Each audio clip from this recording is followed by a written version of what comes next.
안녕하세요. 이슈이시다. 오늘 순서 시작합니다. 어이없는 소식 하나 먼저 전해드리겠습니다. 우리의 영원한 유다 마이크 펜스 전 부통령이 특통령과 한판 붙겠다고 나섰습니다. 마이크 펜스가 특통령에게 재선 도전을 위한 후원받기에 실패한 공화당 주지사들을 지원하겠다고 나선 건데요. 현재 공화당 주지사 16명 중 절반가량은 현재 트럼프 대통령이 후원하는 후보자들과 공화당 경선을 벌여야 하는데요. 이들을 펜스가 지원하겠다고 나선 겁니다. 이에 대해서 테일러 부더익 트럼프 대통령 대변인은 현재 특통령이 주지사 경선에 도전한 각 공화당 후보들을 돕기 위한 작업에 한창이라면서 급진적 민주당과 허약한 공화당 주지사들을 대체할 적격의 후보를 골라 지원할 것이라고 전했습니다. 이들 중에는 아이다호주의 제니스 미키친 후보, 매사추세츠의 저프 디엘 등이 있는데요.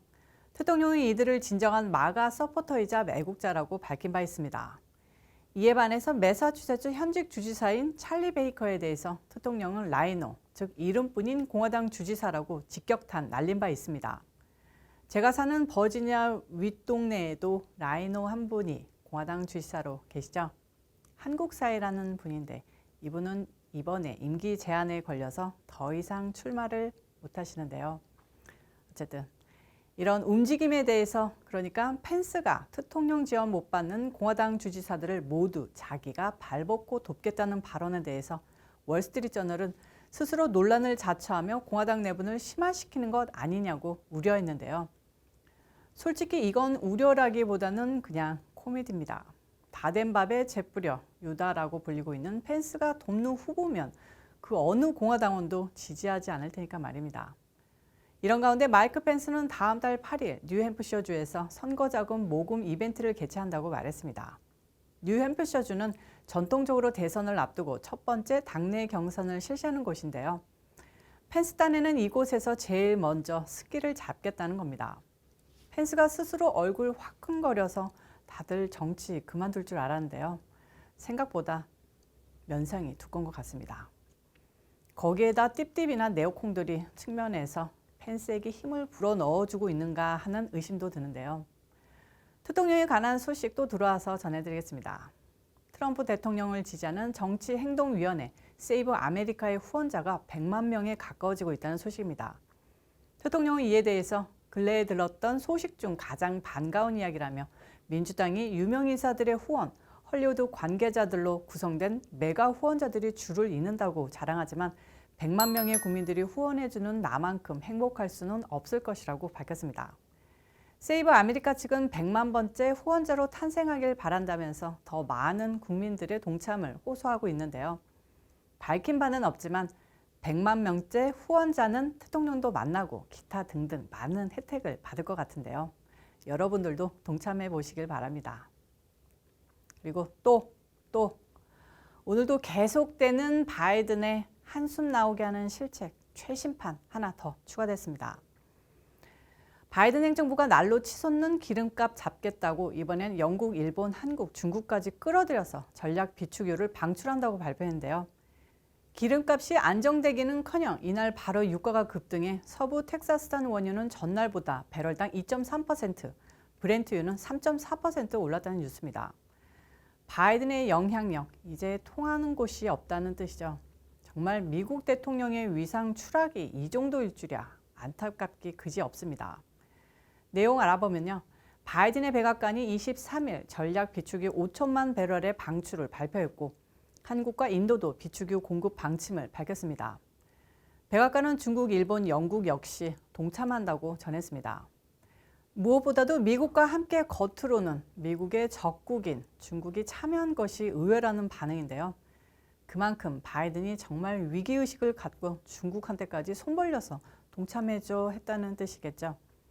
아무튼 전방위 갈등을 빚고 있는 미국과 중국을 포함해 국제사회가 신속한 공동 행동에 나선 것은 그만큼 에너지발 인플레이션 우려가 심각하기 때문인데요.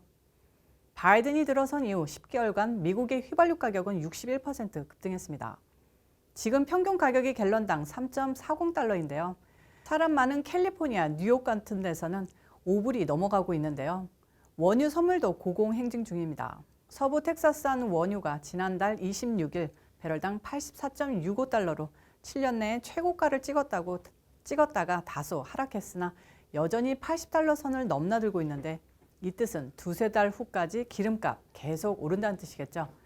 이번 방출 결정은 당장 공급에 숨통을 틔어 유가를 억누르려는 동시에 원유 증산을 거부하는 주요 산유국들을 압박하는 목적도 있다고 좌파 매체는 평가했는데요. 글쎄요. 5천만 배럴? 언발의 오줌 누기 수준입니다. 하루에 미국에서 사용되는 기름이 2천만 배럴인데 겨우 이틀 반나절치 기름을 푼다고 기름값이 내리겠습니까? 실제로 오늘 백악관 발표 이후 국제 유가는 큰 폭으로 올랐습니다. 이날 뉴욕 상업거래소에서 내년 1월 인도분 서부 텍사스산 원유는 전날보다 배럴당 2.3% 오른 78.50달러의 거래를 마쳤습니다. 런던 IC 선물거래소의 1월물 브렌트유도 3.5% 이상 올랐다는 소식입니다. 한마디로 미국과 한중일을 포함해 모두 6개국이 치솟는 유가를 잡기 위해 전략 비축유를 풀겠다고 발표했음에도 당장 효과를 발휘하지는 못한 모양새인데요. 전문가들도 오펙을 비롯한 주요 산유국들이 원유를 증산하라는 미국의 요구를 거듭 거부하는 상황에서 비축유 방출만으로는 유가 상승세를 누르기 어려울 것이라는 관측이 우세하고요. 비축유 방출에 앞서 미국이 충분한 신호를 사전에 전달했기 때문에 유가에 이미 선 반영된 이슈라는 분석도 나옵니다. 한마디로 소문난 잔치, 이미 별거 없다는 거 다들 알고 반응이 뜨뜻미지근하다는 거죠. 이런 가운데 오펙과 러시아 등 비오펙 주요 산유국들의 협의체인 오펙 플러스는 이달 초 미국의 증산 요구를 거부한 것은 물론 비축유 방출에 반발해 기존의 증산 계획마저 조정할 수 있다는 뜻을 시사한 것으로 전해졌는데요.